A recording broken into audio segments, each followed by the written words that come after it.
దయచేసి అందరూ మౌనంగా ఉండండి. ఒక్క నిమిషం నేను మాట్లాడిన తర్వాత this is the last and final statement. అందరూ మౌనంగా ఉండండి. ఇది మనం మీడియాకి ఇవ్వబోతున్నాం.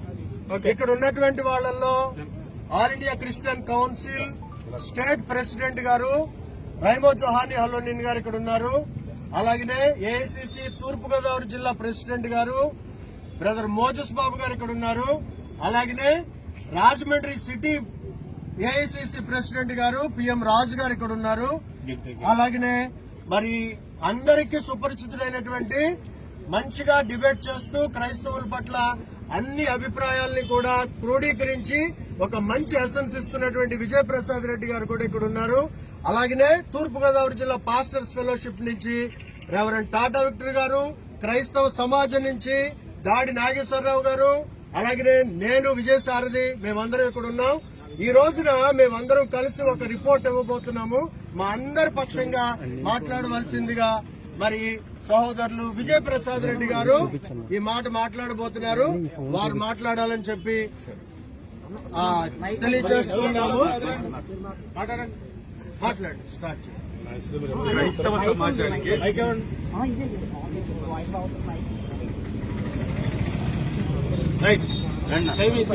పడిపోయేలా ఉన్నారు జనం.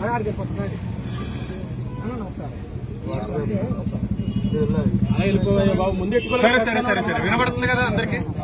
నాన్న ఒకసారి మిగతా సైలెంట్ గా ఉన్నాయి వాడండి. అందరూ కనపడేలా తీయండి. ఇంకా కొంచెం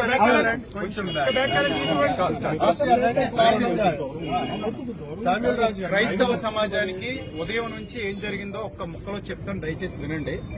ఉదయం ఏ టైంలో ప్రవీణ్ పగడాల గారి మరణం జరిగిందో ఇప్పటి వరకు సమగ్రమైన నివేదికలు ఏవి రాలేదు. పోలీసు వారు మనకి ఖచ్చితంగా సపోర్ట్ చేస్తామని చెప్పేసి మాట ఇచ్చారు. చాలా మంది క్రైస్తవ నాయకులు ఉదయం నుంచి ఇక్కడ కష్టపడుతున్నారు, పోరాడుతున్నారు. చాలా మంది పెద్దలు వచ్చారు. సో కొంతమంది వచ్చారు, వెళ్లిపోయిన వాళ్ళు కూడా ఉన్నారు. అందులో కూడా చాలా మంది సేవకులు వచ్చారు.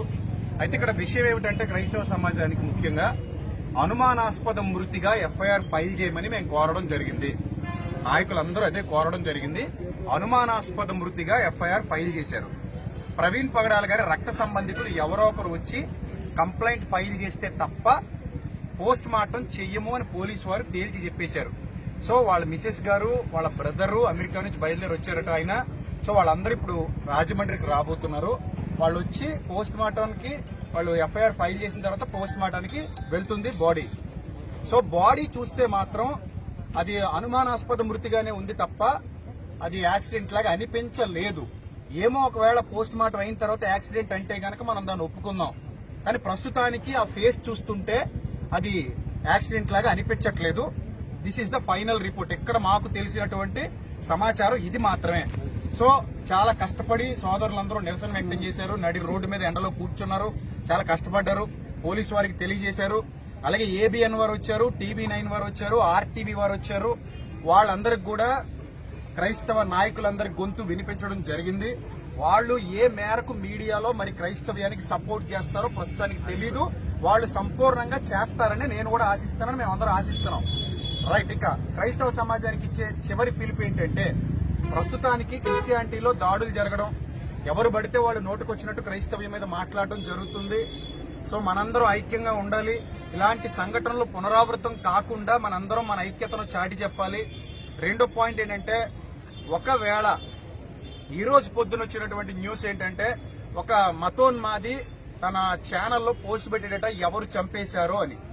సో అతడు ఎంత దౌర్భాగ్యంగా, దుర్మార్గంగా క్రైస్తవ్యం మీద అవాకులు చవాకులు పేలుతూ, సినిమాలు తీస్తూ, పుస్తకాలు రాస్తూ నేటికి ఎంత బాధ పెట్టాడో మనందరికీ తెలుసు. ఆ స్క్రీన్ షాట్ బయటకు వచ్చిన తర్వాత క్రైస్తవ నాయకులందరూ కలిసి దాని మీద ఎఫ్ఐఆర్ ఫైల్ చేయబోతున్నాం. ఇది పచ్చి నిజం, ఇది జరిగి తీరుతుంది. అలాగే ఇక మీదట ఎవరైనా నిర్నిమిత్తంగా మన మీద దాడులు చేసినా, నిర్నిమిత్తంగా మన మీద పోస్టులు పెట్టినా ఎవరూ మౌనంగా ఉండొద్దు. దయచేసి నాయకులతో కలవండి, చాలు. ఇక మీరు ఏం చేయక్కర్లేదు. మీ పక్షంగా నిలబడిన నాయకులు ఎవరైతే ఉన్నారో వాళ్ళతో కలిసి వాళ్ళు రమ్మన్న చోటకు వచ్చి ముందడుగు వేయండి. ఇక ఫైనల్ గా నేను చెప్పేది ఏంటంటే, పోస్ట్ మార్టం వచ్చేసిన తర్వాత, ప్రవీణ్ పగడాలన్న పోస్ట్ మార్టం నివేదిక వచ్చిన తర్వాత ఆ పోస్ట్ మార్టంలో గాని ఒకవేళ ఇది హత్య అని తేలితే గనుక ఎవ్వడు మౌనంగా ఇంట్లో కూర్చోవద్దు. ఏ సంఘం కూడా మౌనంగా ఇంట్లో కూర్చోవద్దు. ఖచ్చితంగా ప్రతి ఒక్క విశ్వాసి బయటకు వచ్చి మన పోరాటం ఏంటనేది అప్పుడు చేద్దాం. సో అంతవరకు మౌనంగా వినమ్రంగా విధేయతగా ఉండండి. పోలీసు వారు చెప్పినట్టే వినండి. దయచేసి ఏం చేయొద్దు, ఎవరింటికి వాళ్ళు వెళ్ళిపోదాం. నాయకులతో ఇంటరాక్ట్ అయి ఉండండి. అలాగే ఇప్పుడు ఏ ఛానల్స్ లో అయితే వెళ్తున్నాయో ఈ ఛానల్స్ వాళ్ళందరూ కూడా నాయకులతో ఇంటరాక్ట్ అయి ఉండండి. ఖచ్చితంగా మా నుంచి పోస్ట్ వస్తుంది, అధికారికంగా పోస్ట్ వస్తుంది. ఒకవేళ పోస్ట్ మార్టం నివేదిక ఇస్తామని చెప్పారు, సమగ్ర దర్యాప్తు చేస్తామని చెప్పారు. అలాగే ఇప్పటివరకు ఇక్కడ ఉన్నటువంటి గౌడ్ గారు, వీరయ్య గౌడ్ గారు, ఐ థింక్ సిఐ గారు అనుకుంటాను ఆయన, సిఐ వీరయ్య గౌడ్ గారు ఏం చెప్పారంటే, సార్ మా దగ్గర మొత్తం సీసీటీవీ ఫుటేజ్ ఉంది. ఆ సీసీటీవీ ఫుటేజ్ మొత్తం తీసుకొచ్చి మీ నాయకులందరికీ అప్పగిస్తాం. ఆ సీసీటీవీ ఫుటేజ్ లో ఒకవేళ ఏదైనా తేడా ఉంటే క్లూస్ టీమ్ మొత్తం వెళ్తుంది అక్కడికి. అంత క్లియర్ చేసిన తర్వాత మీకు పూర్తి న్యాయం చేశాకనే మేము విశ్రమిస్తామని చెప్పారు ఆయన. కాబట్టి వీళ్ళందరి మీద నమ్మకం ఉంచి, మీడియా వాళ్ళ మీద నమ్మకం ఉంచి మన ఇంటికి వెళ్ళిపోతున్నాం. దయచేసి ఈ ఇష్యూ, ఆయన అనుమానాస్పద మృతి ఇష్యూ పవన్ కళ్యాణ్ గారి దృష్టికి వెళ్ళాలి, చంద్రబాబు నాయుడు గారి దృష్టికి వెళ్ళాలి, ఎవరైతే పెద్ద పెద్ద నాయకులు ఉన్నారో వాళ్ళందరి దృష్టికి వెళ్ళాలి. వాళ్ళు స్పందించాలి. స్పందించి ఇది మాత్రమే కాదు, నిన్న ఇక్కడ రాజమండ్రిలో పోరాటం జరిగింది. హలోనేన్ గారు గాని నాయకులందరూ, సిన్హా గారు, వీళ్ళందరూ కలిసి రాధా మనోహర్ దాస్ అనే వ్యక్తి ధవళేశ్వరంలో చేసినటువంటి అనుచిత వ్యాఖ్యలు, అది ఆయనకేం కొత్త కాదు. మనకి వినడం పాత అయిపోయింది, ఆయనకి అనడం పాత అయిపోయింది. ఎందుకు ఇన్నాళ్ళు మనం మౌనంగా ఉన్నాం కాబట్టి. నేను అందుకే చెప్పాను, గతంలో కూడా ఒక వీడియో పెట్టి చెప్పాను. హలోనేన్ గారు నేను కూడా మాట్లాడుకున్నాం, సార్ దీని మీద మనం కఠిన చర్యలు తీసుకోవాలని అన్నట్టుగానే వాళ్ళు స్పందించడం జరిగింది. సో కాబట్టి వీటి దృష్ట్యా ఇది కూడా మనం ప్రభుత్వాల దృష్టికి తీసుకెళ్దాం. సో మనకి ఏ ఉన్నా అవన్నీ పక్కన పెట్టి ఇక మీదట అందరూ ఐక్యంగా ఉన్నాం, కలిసి పోరాడదాం. We are all one in Christ. మన శిరస్సు క్రీస్తు, మన ఆలోచన అక్కడి నుంచి వచ్చింది కాబట్టి క్రీస్తుని బట్టి మనం అందరం ఐక్యంగా ఉండి ఈ ప్రవీణ్ అన్న కుటుంబానికి ముఖ్యంగా ఒక్క మాట చెప్తాను. ఆయనకి 2 ఆడబిడ్డలు, ఇంకొక 2 ఆడబిడ్డలను దత్తత చేసుకున్నారు. ఇంకో 10 మంది పిల్లల్ని ఆయన పోషిస్తున్నారు. ఆయన చాలా మంచి క్యారెక్టర్ కలిగినటువంటి వ్యక్తి. ఎప్పుడూ కూడా ఆయన తన మానవత్వాన్ని గాని తన మంచితనాన్ని గాని వదులుకోలేదు. అంత చక్కగా మంచి వక్తగా, మంచి డిబేటర్ గా రక్షణ టీవీలో ఎంత చక్కటి ప్రసంగాలు చేశారో కూడా మనందరికీ తెలుసు. ఆయన గొప్పతనం ఏంటంటే, ముస్లింల మనోభావాలు దెబ్బతీశారని కొంతమంది ఆయన గురించి మాట్లాడితే వెంటనే దిగొచ్చి పబ్లిక్ గా క్షమాపణ చెప్పినటువంటి వ్యక్తి. ఆయన పబ్లిక్ గా క్షమాపణ చెప్పాడు. సో అలాంటి మంచి వ్యక్తికి ఈ రోజు ఇలా జరగడం మాత్రం చాలా దారుణం. సో కనుక క్రైస్తవ సమాజం అంతా ఆ కుటుంబం కొరకు ప్రార్థన చేయండి, వాళ్ళ ఆదరణ కొరకు ప్రార్థన చేయండి.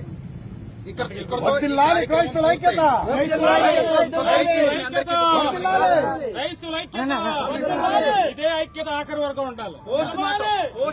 ఆఖరి వరకు ఉండాలి. ఐక్యత ఆఖరి వరకు ఉండాలి. దయచేసి అందరూ వినాలి. పోస్ట్ మార్టం నివేదిక రాకుండా ఎవ్వరూ కూడా ఇది హత్య అని డిక్లేర్ చేయొద్దు. ప్లీజ్, ఎవరు హత్యను డిక్లేర్ చేయొద్దు, ఎలాంటి పోస్టులు పెట్టొద్దు. ఇది మాకు అనుమానాస్పద మృతి అని ఎఫ్ఐఆర్ ఫైల్ చేయమన్నాం. అలాగే ఫైల్